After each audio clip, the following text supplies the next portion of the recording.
На цей момент знімаю відео про задні редуктора Porsche. Я так думаю, завод-производитель сам спеціально робить, щоб вони ламалися. Це редуктор Cayenne 4.2 дизель. Ну, зараз ми ведемо розговор на 4.2, а будемо вести розговор тут по Panamera. Panamera 4.8, задній редуктор. Значить, яка з ним случилась проблема? Вой в редукторі. Поїхала людина на офіціалі згадали почти ціна такого лануса. Це скільки він там? 2,5, да, десь? Не, ну сколько, ладно, 3000? Ну 3, да, а редуктор 2,5, да. Задній. Ну, приїхав до мене, каже, Олег, що робити? Щось 2,5 неохота віддавати, давай щось придумаємо. Ну давай. Хорошо, що у мене ремонтувався Cayenne розбитий і залишився редуктор задній. Значить, яка в нього случилась проблема? А ось ця проблема. От бачите, шарики, ролики, все в пластмасових обоймах.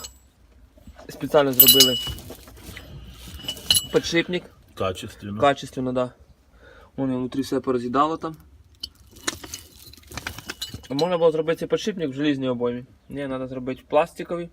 І зробити такий подшипник, щоб ніде не можна було купити. Щоб люди спеціально купляли редуктора. Так само і цей подшипник. А що він розсипається, я вам розкажу. Тому що дуже велика йде нагрузка на задній редуктор. Ну, воно так має стоїть. Не защелку. Да. Подшипника отдельно такого купити нельзя, ніде. Ми вже шукали. Так ми не знайшли. Ну, просто що можна було зробити їх чуть-чуть прочніше. Ну, я думаю, це піар-ход завода. Так само проблема і з каєновськими редукторами. То ж саме проблема. Маркетинг, да. То ж саме подшипник розсипається. Да. На продажу мало. Ну так, да. Щось запчасти треба продавати. І роблять так, що роздатки, що задні редуктора, щоб не ремонтно пригодні були. Так що, в кого проблема з редукторами на Cayenne, на Panamera, можете обращатися до нас. По ремонту коробок, кстати, ми ремонтуємо коробки. Робимо мехатроніки, все ми там робимо. Ланос зробили на 400 гривень всю ходову. Да, да. А ні, подожди, це Сенс. Сенс, Зараз да. не Ланос. Ну, Огонь машина. да, от дивіться. Так от це. Це на цій Panamera ми робили редукторці.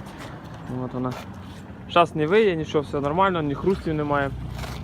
Просто є моменти, які можна не купляти цілком, наприклад, редуктор, а можна відремонтувати. Як у нас мастера ніхто братися не хоче, ой, дорога машина. Ну, це не означає, що якщо дорога машина, то людина готова платити двойні. Всі хочуть зекономити. Якось вийти з ситуації. Так що всі повинні розуміти. От відео про редуктора. Слідуючий наш пацієнт. Це от коробка. Зараз я вам покажу.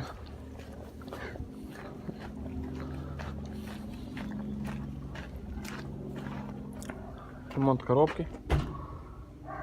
Тоже. Я про коробку віддільно зніму відео. Покажу, в чому проблема. Чого вони в панамерах ламаються. Не сама коробка, а електрика коробки. Мозги самі там виходять зі строю. Ну, я все покажу, розкажу. Це про цю машину віддільно відео буде. Так що займаємося паршами, ремонтуємо, набираємося більше опиту, знаємо вже в принципі всі болячки. Ну, так що отак от, обращайтесь.